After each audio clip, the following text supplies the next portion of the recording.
मेरा प्रदेश जो है वो एकदम हिमालय से लगा है। उस हिमालय से लगे हुए लोग आज भी अपनी आजीविका केवल ऊन काट करके वस्त्र उद्योग से चलाते हैं। और मेरे यहाँ एक सबसे जो दयनीय स्थिति है कि हमारे यहाँ मेरे क्षेत्र में नैनीताल उधम सिंह नगर में पहले 2 कताई मिलें थी, वह एक प्रकार से कोऑपरेटिव के अंदर बनी थी, आज उनकी हालत बंद होने की है। इतनी सारी जमीन पड़ी है, इतने सारे वहां पर मजदूर अभी स्किल, हमारे माननीय प्रधानमंत्री जी बार बार स्किल लेबर की बात करते हैं, वहां पर स्किल लेबर है, लेकिन वो बेरोजगारी की स्थिति पर आया है, बेरोजगार होने के हालत खराब हो रही है। और ऐसी स्थिति में मैं माननीय मंत्री जी से निवेदन करूंगा कि कम से कम वो जब अपना विचार इस एनटीसी के मिलों के बारे में कर रहे हैं, इस एनटीसी के बारे में एक विधेयक ला रहे हैं, तो पूरे देश के अंदर और विशेष करके कम से कम मेरे है कताई अगर वो बंद हो गई और जिस हालत में जा रही है, तो मैं चाहूंगा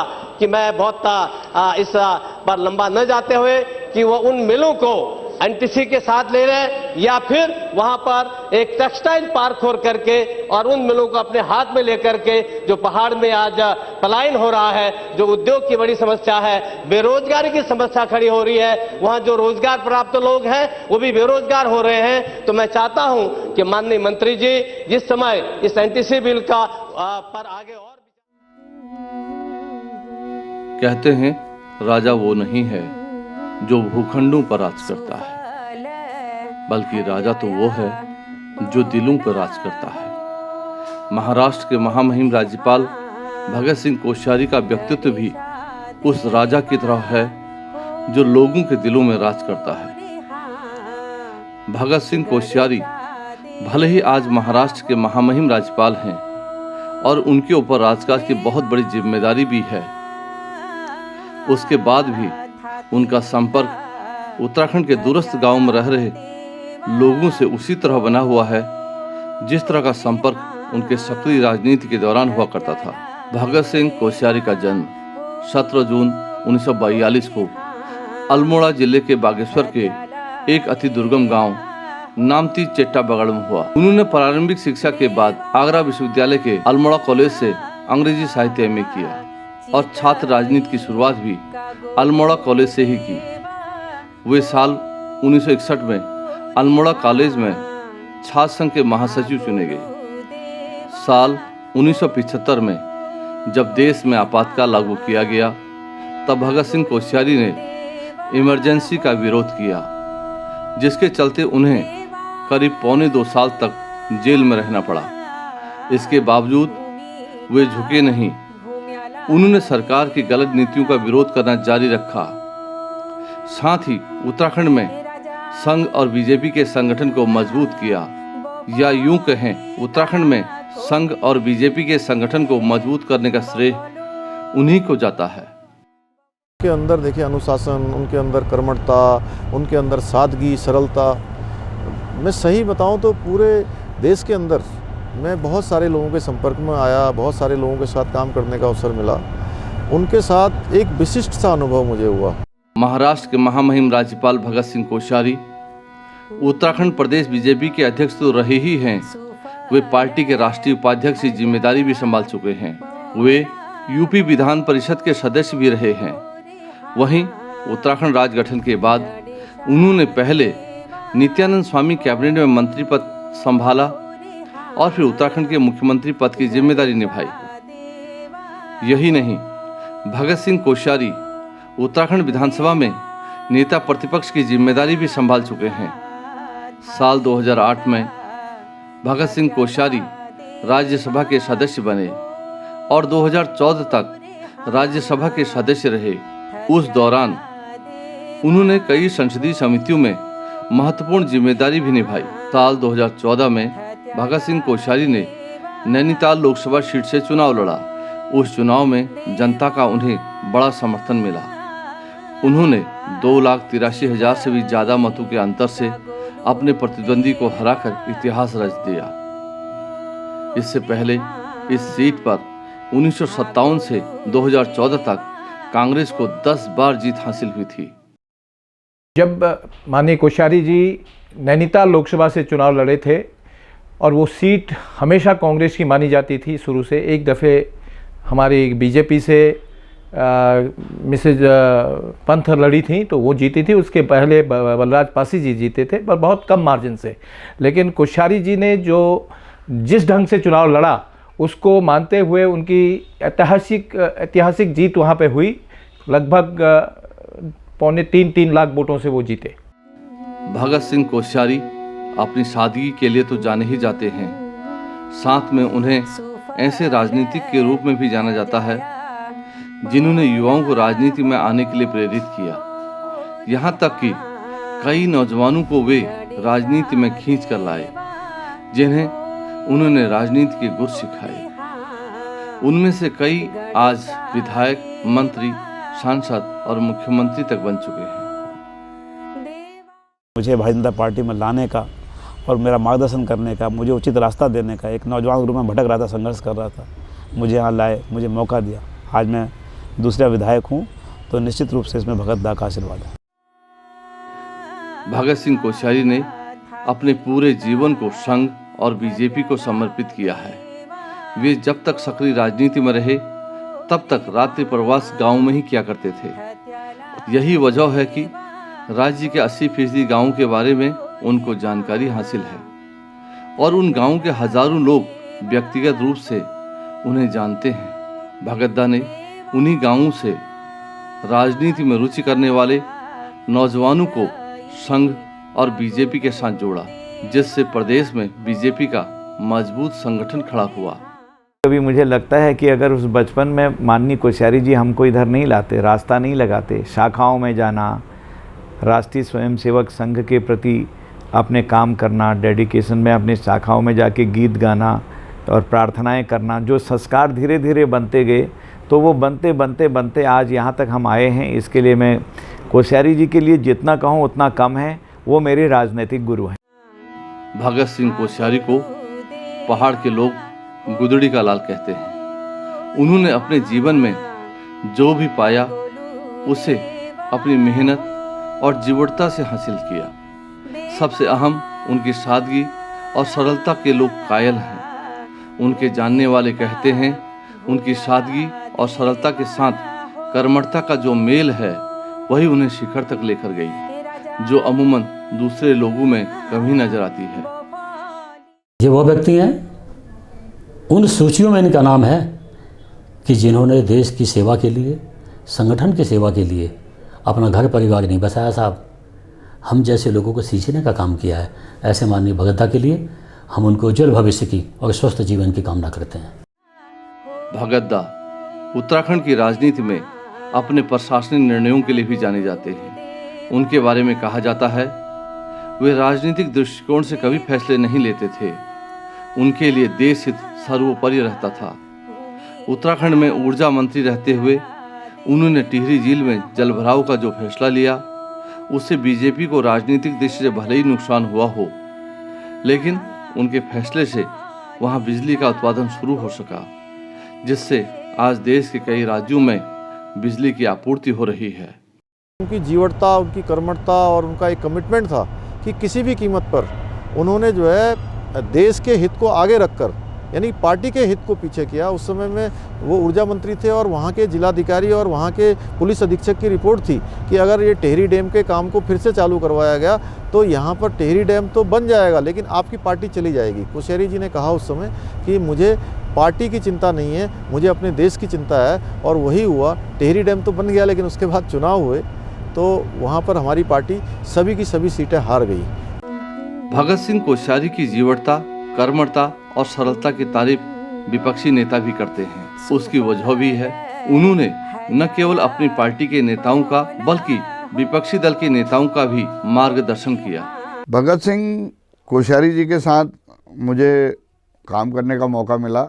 जब हम लोग पहली बार विधानसभा में विधायक बन के गए तो वो नेता प्रतिपक्ष थे और एक सादगी के साथ मिलते थे और हाउस में चीज़ों को उठाते थे। हम लोगों को कई बार टोकते भी थे कि आप लोग जो है नए हो, इन चीज़ों को सीखो, ऐसा करो। तो अच्छा समय उनके साथ रहा। आज तो वो जो हैं गवर्नर हैं महाराष्ट्र के, और मेरी शुभकामनाएं हैं। जो कुछ उनसे हमको सीखने को मिला उसके लिए हम उनका हमेशा हृदय से आभार प्रकट करते हैं। भगत सिंह कोश्यारी जी ने सांसद के तौर पर भी शानदार कार्य किया। वे 2014 से 2019 तक नैनीताल उधम सिंह नगर से सांसद रहे। उस दौरान उन्होंने अपने संसदीय क्षेत्र में काफ़ी विकास कार्य करवाए जिसे लोग आज भी याद करते हैं। उन्होंने जितना महत्व हल्द्वानी को दिया उतना ही चोरगलिया में विकास कार्य करवाए। वहीं सिटकुल की समस्याएं भी सुलझाई। उन्होंने खटीमा में केंद्रीय विद्यालय खुलवाया। उनके संसदीय क्षेत्र में ऐसी कोई जगह नहीं थी जहां उनकी नज़र नहीं पड़ी हो। उन्होंने अपने संसदीय क्षेत्र में हर तरफ विकास कार्य करवाए। भगत सिंह कोश्यारी जी के टाइम पे यहाँ एक स्वीकृत किया गया हाईटेक शौचालय। उस जो भगत सिंह कोश्यारी जो इसमें मौजूदा राज्यपाल हैं वो उनसे उसके मतलब बनाने से बहुत सुविधा हो रही है। यहाँ के जो बाहर के लोग आते हैं हाईटेक शौचालय से, और अच्छा काम किया उन्होंने। भगत सिंह जब यहाँ के सांसद थे तो बहुत मतलब अच्छा खासा विकास हुआ था यहाँ पे इंडस्ट्री एरिया में। तब आप तो लंबे समय से राजनीति कर रहे हैं। जब भगत सिंह कोश्यारी जी यहाँ के सांसद हुआ करते थे तब कहा जाता है कि काफ़ी काम हुआ। क्या ऐसा सही है क्या? नहीं, जो काम हुआ इसमें दूर नहीं, उनके काम हुआ इसमें दो राय नहीं। मतलब आप कह रहे हैं कि भगत सिंह कोश्यारी जी के समय में थोड़ा नहीं अच्छा रहा, इसमें दो राय नहीं। जो अच्छा रहा उसमें काम किया जाएगा है ना। तो उसमें पहले भी क्या भगत जी ने क्या क्या काम कराया? अब यहाँ पर अब उनके तो बहुत दिन हो गया, काम तो गिनाना बड़ा मुश्किल है, बहुत दिनों से बात है। अच्छा, लेकिन जब मुख्यमंत्री रहे तभी इनका काम ठीक रहा। मैं रविंद्र सिंह राणा, पहले मैं जिला पंचायत सदस्य था। माननीय श्री भगत सिंह कोश्यारी जी इस समय हमारे लोकसभा के सांसद हुआ करते थे। तो वो जब यहाँ सांसद बने उस दौरान यहाँ पर हमारे खटीमा का जो विकास है होना शुरू हुआ और बहुत अत्यधिक काम हुए और हमारा खटीमा आगे की ओर बढ़ता जा रहा है और बढ़ता ही जा रहा है। भगत सिंह कोश्यारी का जीवन बेहद सादगी से भरा हुआ है। उन्होंने अपने जीवन में कभी भी दिखावे को महत्व नहीं दिया और न ही कभी तड़क भड़क भरी जिंदगी को अपनाया। वे आज भी धोती, कुर्ता, वास्कट और टोपी पहनते हैं, या यूं कहें कि वे अपनी वेशभूषा से खांटी पहाड़ी नजर आते हैं। वहीं उनका भोजन भी बेहद सादा है जिसमें अमूमन खिचड़ी या कड़ी चावल होता है। कोश्यारी जी को आप गांधीवादी भी कह सकते हैं। वो पूरे जीवन भर सादा जीवन जीते आए हैं। उनके वस्त्र बेहद साधारण होते हैं। वो धोती, कुर्ता, टोपी पहनते हैं, एकदम पहाड़ी पहचान है उनकी। उनका भोजन बेहद सादा है। वो अमूमन अपने भोजन में खिचड़ी खाते हैं या कड़ी चावल खाते हैं। तो ये साधारण बात नहीं है। जब आप इतने बड़े पद पर पहुंच जाएं, उसके बाद भी आप सादा जीवन जीते हैं, ये अपने आप में बहुत बड़ी बात है। भगत सिंह कोश्यारी आज भी उनकी जो सादगी है उनके पहनावे से हम देख सकते हैं।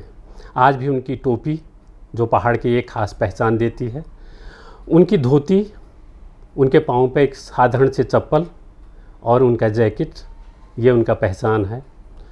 खान पान के विषय में देखें तो आज भी चाहे महामहिम हैं, महाराष्ट्र के महामहिम हैं और उससे कुछ दिन पहले वो गोवा के भी महामहिम रहे, लेकिन उनका जो सादगी भरा खाना है और रस भरा जिसे बड़े स्वाद लेके वो खाते हैं, वो खिचड़ी है और कड़ी है। उत्तराखंड में भगत सिंह कोश्यारी राज्य के उन चंद नेताओं में शामिल हैं जिन्हें कुमाऊं, गढ़वाल और तराई के लोग अपना कहते हैं। यानी उनकी पैठ पहाड़ हो या फिर मैदान, कुमाऊं हो या गढ़वाल, हर जगह है। सबसे अहम तो ये कि राज्य में वो भगतदा के नाम से जाने जाते हैं। वे बड़ों के भी भगतदा हैं और छोटों के भी। हर कोई उन्हें भगतदा ही कहता है। उनको यहाँ लोकल में हम लोग भगतदा कहते हैं और भगतदा छोटों के भी भगतदा हैं, बुजुर्गों के भगतदा हैं, माताओं बहनों के सबके भगतदा हैं और हमारी भी भगतदा है। मैं ईश्वर से कामना करता हूँ कि वो दीर्घायु हों। असल में भगत सिंह कोश्यारी राजनीति में आने से पहले ही काफ़ी प्रसिद्ध हो चुके थे। वे अपने शिक्षण कार्य, ग्रामीण जनों के बीच सेवा भाव, आपदा के वक्त सेवा कार्य और आमजन से जुड़ाव के लिए जाने जाते थे। उनका अपने स्कूल के छात्रों पर गहरा प्रभाव था। उनके पढ़ाए हुए कई शिष्य आज देश विदेश में बड़े पदों पर सेवाएं दे रहे हैं। वहीं कई शिष्य उनसे प्रेरित होकर शिक्षण कार्य में जुटे हुए हैं। भगत सिंह कोश्यारी पहाड़ के हमारे मसीहा हैं। उन्होंने जो काम भगत सिंह कोश्यारी ने किया, हम कोई नहीं कर सकते उतना काम। उन्होंने एक प्रचारक के रूप में बहुत कठिन परिश्रम किया, गांव-गांव घूम करके जनता को उनकी सुविधाओं को देने के लिए काम किया है। और उसके बाद कई पदों पर रहे, विधान परिषद के सदस्य रहे, यहाँ के अध्यक्ष रहे, भारतीय जनता पार्टी उत्तराखंड के अध्यक्ष रहे, और हमारे उत्तराखंड सरकार में मुख्यमंत्री भी रहे, सांसद रहे, और इमरजेंसी जैसे कालखंड का उन्हें सामना किया है। हर चुनौती का सामना करने की क्षमता उन पर है। यदि भी शरीर के दुबले पतले, लेकिन उनका जो हृदय है विशाल हृदय है, और विशाल हृदय के साथ साथ काम करने वाले व्यक्ति हैं। इमरजेंसी में जो उनको मार पड़ी, वो अभी भी बताते हैं कि मुझे कई जगह अभी भी दर्द होता है। आप आज गवर्नर हैं, ये मेरे लिए भी एक हर्ष का विषय है कि सन 87, 88 या 85 के आसपास जब मैं पिथौरागढ़ शिशु मंदिर में पढ़ा करता था, तब आपके आशीष वचन सुनने को मुझे मिलते थे। शायद उनका प्रभाव है कि आज मैं भी एक शिक्षक हूँ और आपकी कही हुई बातों को अपने जीवन में चरितार्थ करता हूँ।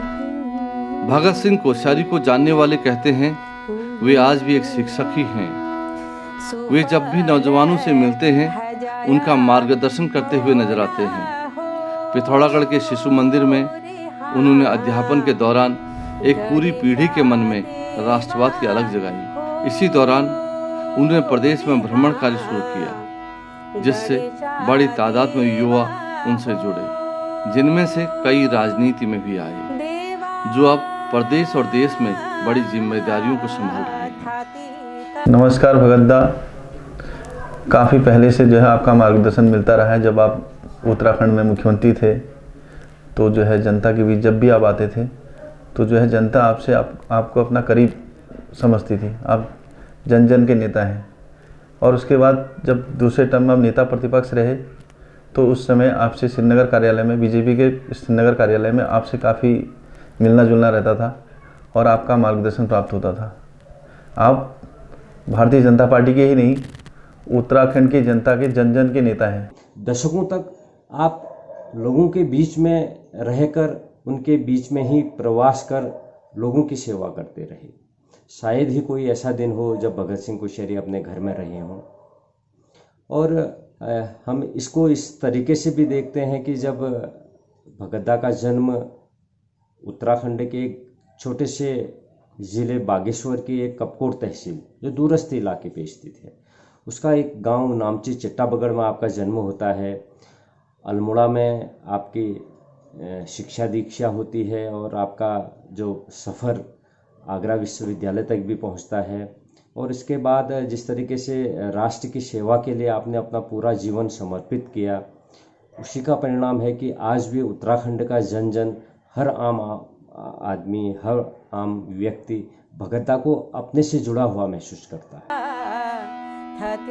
भगत सिंह कोश्यारी का कार्य क्षेत्र भले ही राजनीति रहा हो, लेकिन उनका जीवन किसी संत से कम नहीं है।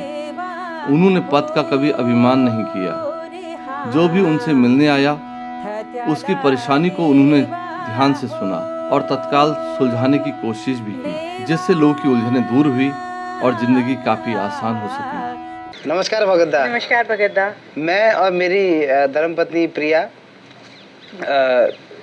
तो हम कुछ आपके बारे में कहना चाह रहे थे।